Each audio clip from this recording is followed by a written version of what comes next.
Ang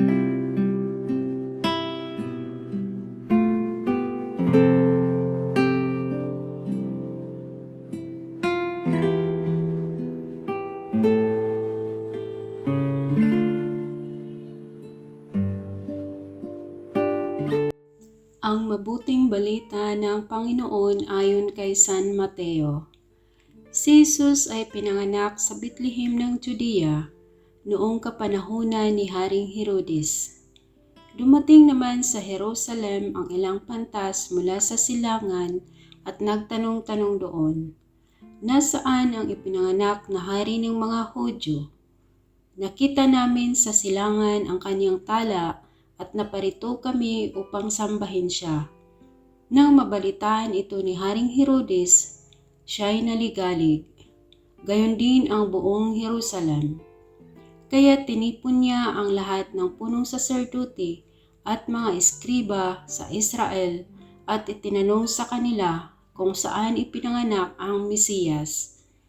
"Sa Bethlehem po ng Judea," tugon nila. "Ganito ang sinulat ng propeta, At ikaw, Bethlehem, sa lupain ng Juda, ay hindi nga huli sa mga pangunahing bayan ng Juda, sapagkat sa iyo lilitaw ang isang pinuno na mamamahala sa aking bayang Israel." Nang mabatid ito, lihim na ipinatawag ni Herodes ang mga pantas at itinanong kung kailan lumitaw ang mga tala, at pinalakad niya sila patungong Bethlehem matapos pabilinan ng ganito, "Humayo kayo at inyong hanaping mabuti ang sanggol. Kapag inyong natagpuan, ibalita agad ninyo sa akin upang ako may makasamba sa kanya." At lumakad na nga ang mga pantas.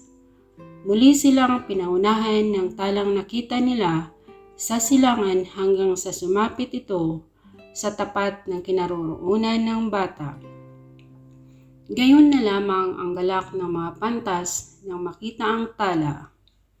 Pagpasok sa bahay, nakita nila ang bata sa piling ng kanyang inang si Maria.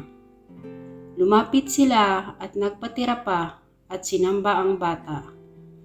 Binuksan nila ang kanilang mga sisidlan at inihandog sa kanya ang dala nilang ginto, kamanyang at mira. Nang sila'y pabalik na, sinabi sa kanila ng Diyos sa pamamagitan ng panaginip na huwag na silang babalik kay Herodes.